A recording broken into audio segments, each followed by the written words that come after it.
Hello friend, welcome to a channel pharmacy dictionary. आप देख रहे हैं हमारा मेडिसिन रिव्यू एक्सक्लूसिव सीरीज और आज के सीरीज में हम बात करेंगे एक ऐसे क्रीम के बारे में जो कि अगर आपके स्किन के ऊपर कहीं पे भी लाल लाल हो गया है, कहीं पे खुजली हो रही है, थोड़ा सा रेडनेस के साथ साथ स्वेलिंग देखने को मिल रहा है, पेन हो रहा है, तो फिर आपको उस प्रॉब्लम को सॉल्व करने में यूज किया जाएगा। आज का प्रोडक्ट का ब्रांड नेम क्या है, एक्टिव कॉन्स्टेंट क्या है, कैसे ये काम करते हैं और आपकी प्रॉब्लम से राहत देते हैं, उन सब के बारे में डिटेल से बात करेंगे। सबसे पहले बात कर लेते हैं आज के प्रोडक्ट के ब्रांड नेम का, जो कि अब आप अपने स्क्रीन पे देख पा रहे होंगे। आज हम डिस्कस करने वाले हैं क्लोबेनेट जीएम क्रीम के बारे में, जो कि एक ऐसा क्रीम है जिसे स्विफ्ट कंपनी ने बनाया है और ये आपकी इचिंग, जो बैक्टीरिया की वजह से इचिंग, अगर फंगस की वजह से और दोनों के कंबाइंड इफेक्ट की वजह से अगर थोड़ा थोड़ा इन्फ्लेमेशन, रेडनेस आपको स्किन में देख रहा है तो उससे आपको राहत देने का काम करेगा। इसके अंदर 3 एक्टिव कॉन्स्टेंट है। पहला है आपका क्लोबेटासोल प्रोपियोनेट, दूसरा है आपका नियोमाइसिन सल्फेट और तीसरा है आपका मिकोनाजोल नाइट्रेट। अगर हम इनके कंसंट्रेशन के बारे में बात करते हैं रेस्पेक्टिवली, तो वो भी आप अपने स्क्रीन पे देख सकते हैं। क्लोबेटासोल प्रोपियोनेट आईपी के अकॉर्डिंगली 0.05% वेट बाय वेट है,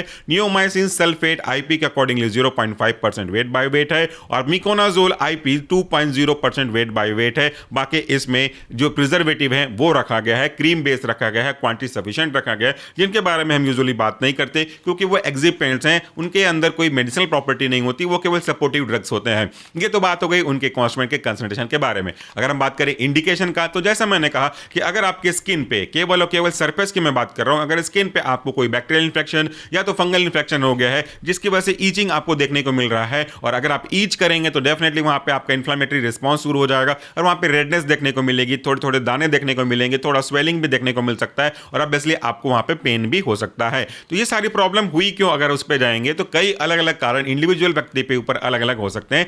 एक कॉमन सिनेरियो ले लेते हैं, तो अक्सर अगर आपका हाथ या बॉडी का वो पार्ट जहां पे ये प्रॉब्लम हुई है वो मॉइस्चर के कंटेंट में ज्यादा रहती है, चाहे वो आपका हाथ बहुत ज्यादातर पानी में रहता है या आपका मैक्सिमम समय पानी की चीजें जुड़ी हुई किसी चीजों के साथ में रहता है, जैसे धोबी बंधुओं को ये प्रॉब्लम होती है तो धोबी ईच बोलते हैं, तो वहां पे एक थोड़ा थोड़ा उंगलियों के बीच में आपको ईचिंग देखने को मिलता है। या अगर आप बरसात के मौसम में हैं, कपड़े गीले हो गए हैं और काफी देर तक उसी गीले कपड़े के साथ रहे हैं तो ये प्रॉब्लम हो सकती है। अगर गर्मी में है तो स्वेटिंग की वजह से वो जगह फ्रिक्शन हो रहा है, रबिंग हो रहा है, तो भी वो प्रॉब्लम हो सकता है। या फिर कोई भी ऐसा कारण हो जिससे मॉइस्चर आ गया हो या आपने किसी ऐसी चीजों को टच कर लिया जिसमें इंफेक्शियस एजेंट रहा हो और वो आपके स्किन पे आ गया हो, तो रीजन कोई भी हो, अल्टीमेटली अगर ये बैक्टीरियल फंगल की वजह से आपको प्रॉब्लम क्रिएट कर रहा है, ईचिंग क्रिएट कर रहा है, इन्फ्लेमेशन, रेडनेस, पेन क्रिएट कर रहा है, तो फिर ये आपका प्रोडक्ट काम करेगा। कैसे काम करेगा उसके बारे में बात करते हैं। 3 अलग अलग कॉन्स्टेंट है, तीनों अलग अलग तरीके से आपकी मदद करते हैं ताकि साथ में मिलकर के बेनिफिट दे सकें।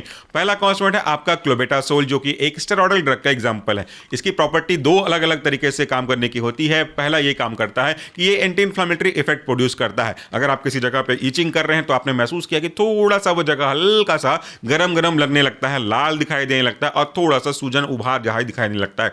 इन सब के पीछे का कारण होता है आपका इन्फ्लेमेशन के लिए रिस्पॉन्सिबल इन्फ्लेमेटरी मीडिएटर, यानी कि आपका प्रोस्टाग्लैंडिन। तो ये जो आपका क्लोबेटासोल है ये प्रोस्टाग्लैंडिन के सिंथेसिस को रोकने का काम करता है, जिसके कारण से जो प्रॉब्लम हो रही थी, रेडनेस, ईचिंग, स्वेलिंग, जब वो प्रॉब्लम ही आपका हट गया तो ऑटोमेटिक सॉल्व होना ही होना है। दूसरे जो काम करने का तरीका है वो ये है कि एक पर्टिकुलर पार्ट पे जैसे अप्लाई करते हैं तो स्लाइटली ये इम्यूनोसप्रेसिव इफेक्ट भी प्रोड्यूस करता है, यानी कि इन्फ्लेमेशन के लिए रिस्पॉन्सिबल जो आपका एंटीजन एंटीबॉडी रिएक्शन की वजह से इम्यून सिस्टम एक्टिवेट हुआ है, उस इम्यून सिस्टम को टेम्परेरी कंट्रोल मैनर में रिड्यूस करने का काम करता है। तो ना रहेगा बांस ना बजेगी बांसुरी, इम्यून सिस्टम ही सप्रेस हो गया तो इम्यून सिस्टम के ओवर एक्टिव होने की वजह से जो इन्फ्लेमेशन स्टार्ट हो रहा था उसे आप कम कर सकते हैं। तो इस तरीके से इसके कारण से क्लोबेटासोल की वजह से आपका इन्फ्लेमेशन, रेडनेस, स्वेलिंग कम हो जाता है, बट ईचिंग अभी भी बनी हुई है। वो ईचिंग क्यों हुआ है? फंगल या तो बैक्टीरियल इंफेक्शन की वजह से। तो दूसरा जो कॉन्स्टेंट है आपका नियोमाइसिन, वो एंटी बैक्टीरियल कैटेगरी का ड्रग है जो बैक्टीरिया के लिए रिस्पॉन्सिबल या रिक्वायर्ड जो प्रोटीन सिंथेसिस होती है उसे कम करने का काम करता है। अगर हम बात करें तो आपको जीने के लिए क्या चाहिए? मोटा मोटा हवा, पानी और आपका फूड, ये 3 चीजें मेन चाहिए, बाकी चीजें तो एक्सेसरी ऑर्गन है। इन तीनों में अगर बात करूं हवा, पानी और फूड में सबसे जरूरी क्या है, सीक्वेंस वाइज बोलिए तो डेफिनेटली आप बोलेंगे कि हवा जरूरी है, उसके बाद पानी जरूरी है, उसके बाद खाना जरूरी है। तो जिस तरीके से हर एक चीज हमारे लिए जरूरी है, कब कौन ज्यादा, कब कौन कम, कब कहां, वैसे ही प्रोटीन बैक्टीरिया के लिए, इवन हमारे लिए भी बहुत जरूरी होती है। इस प्रोटीन का यूज करके बैक्टीरिया कुछ ना कुछ अलग अलग केमिकल, एंजाइम या फिर रिसेप्टर्स के बनाना स्टार्ट करता रहता है प्रोसेस को। अगर हम इनमें से किसी को भी इनहिबिट कर दें, लेकिन आज के रेस्पेक्ट में, नियोमाइसिन के रेस्पेक्ट में अगर बात करें तो अगर हम बैक्टीरिया के प्रोटीन के सिंथेसिस को इनहिबिट कर दें तो बैक्टीरिया प्रोटीन सिंथेसाइज नहीं कर पाएगा, और सिंथेसाइज नहीं कर पाएगा तो जो प्रोटीन का यूज वो कर सकता था किसी दूसरे काम को पूरा करने के लिए, वो काम ही नहीं हो पाएगा और इस तरीके से वो बैक्टीरिया खत्म हो जाएगा। तो नियोमाइसिन ऐसे ही काम करता है। दूसरा जो कॉन्स्टेंट है आपका मिकोनाजोल, वो कि एक एंटी फंगल ड्रग का एग्जांपल है। एंटी फंगल ड्रग ऐसे होते हैं जो फंगस की वजह से होने वाले इंफेक्शन को सप्रेस करते हैं वाया किलिंग और inhibiting the growth of fungus. यहां पे मिकोनाजोल क्या करेगा, मिकोनाजोल फंगस सेल के लिए जो आपका आवरण है, सेल मेम्ब्रेन है, उसके बनने के प्रोसेस को रोकेगा। ये जो फंगस का सेल मेम्ब्रेन है वो कई अलग अलग तरीके से बनता है, सब कुछ अगर हम डिस्कस करेंगे तो लंबा टाइम लग जाएगा। वो डिटेल वीडियो हमारे मेन चैनल सोशल फार्मेसी पे अवेलेबल है, आप आकर चेक कर सकते हैं। मेन बात करूं तो अर्गोस्ट्रॉल होता है जो कि फंगस के सेल मेम्ब्रेन को बनाने के लिए रिस्पॉन्सिबल होता है। 14 अल्फा डीमेथिलेज की वजह से ये एंजाइमेटिक एक्टिविटी होती है और आपका सेल मेम्ब्रेन बनता है रिस्पेक्ट टू फंगल सेल। अगर हम बात करते हैं एजोल कैटेगरी का, मिकोनाजोल एजोल कैटेगरी का ही ड्रग है।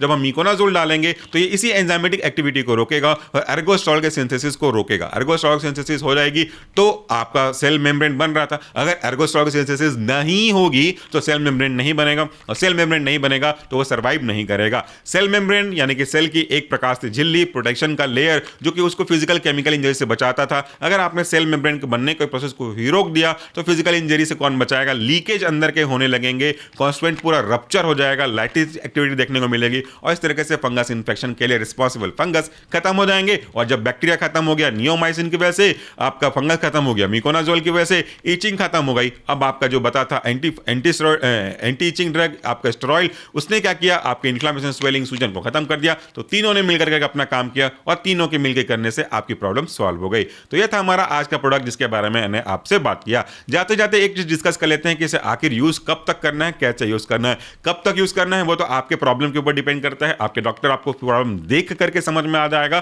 तो वो आपको बता देंगे कि 4 दिन 6 दिन यूज करना है। लेकिन यूजुअली दिन में 2 से 3 बार यूज करना होता है। यूज करने से पहले उस अफेक्टेड पार्ट को सिंपल या फिर ल्यूकवार्म हल्का गुनगुने पानी से साफ कर लें, अच्छे टॉवल अनयूज्ड टॉवल से थोड़ा सुखा लें। उसके बाद क्वांटिटी के अकॉर्डिंगली, प्रॉब्लम कितना है उसके अकॉर्डिंगली थोड़ा सा क्रीम हाथ में लें और उसे यूनिफॉर्मली सब तरफ स्प्रेड करें। स्प्रेड करने के बाद उसे थोड़ा सा ऐसा कैसे रख दें, हाथ को अच्छे से वॉश कर लें और उसके बाद यही चीज दिन में 2 से 3 बार आप इसे अप्लाई कर सकते हैं और आपकी प्रॉब्लम काफी हद तक रिजॉल्व हो जाएगी। ये केवल अगर सिर्फ और सिर्फ इचिंग वगैरह हो रही है तो लगातार बनी आ रही है तो उसका प्रॉब्लम का कारण कुछ और हो सकता है। एक बार प्रॉपर डायग्नोस करवा लीजिएगा। तो ये था हमारा आज का video. Thank you so much for watching this video. नमस्कार, टेक केयर।